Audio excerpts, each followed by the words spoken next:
नमस्कार मंडळी, स्वागत आहे तुमचं आमच्या चॅनलमध्ये।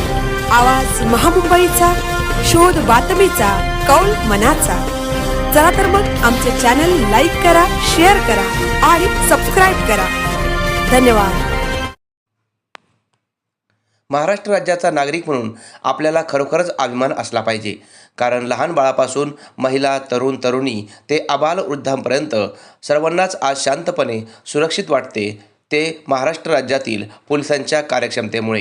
मंडळी, आज 2 जानेवारी महाराष्ट्र पोलीस स्थापना दिन।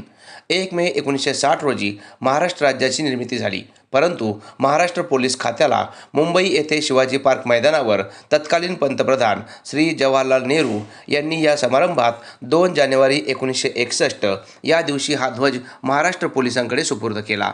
या ध्वजाचे वैशिष्ट्य म्हणजे याचा रंग गडद निळा असून त्यावर पंचकोनी तारा असून त्यावर सद्रक्षणाय खलनिग्रहणाय अशा प्रकारचे ब्रीदवाक्य ऋग्वेदातून घेतले असून या ब्रीदवाक्याचा अर्थ सज्जनांचे रक्षण आणि दुर्जनांचा नाश करणे असा असून प्रत्येक पोलीस कर्मचाऱ्याला त्याच्या कर्तव्याची जाणीव करून देते। राज्यातील कायदा आणि सुव्यवस्था राखण्यासोबत दहशतवादी विरोधी कारवाया रोखण्यासाठी विविध टास्क फोर्सच्या माध्यमातून पोलीस सतर्क असतात। संपूर्ण भारत देशात महाराष्ट्र पोलीस दल अतिशय मोठे आणि सक्षम अशा प्रकारचे दल आहे। आवाज महामुंबईचा चॅनलसाठी उमाकांत पानसरे, उरण।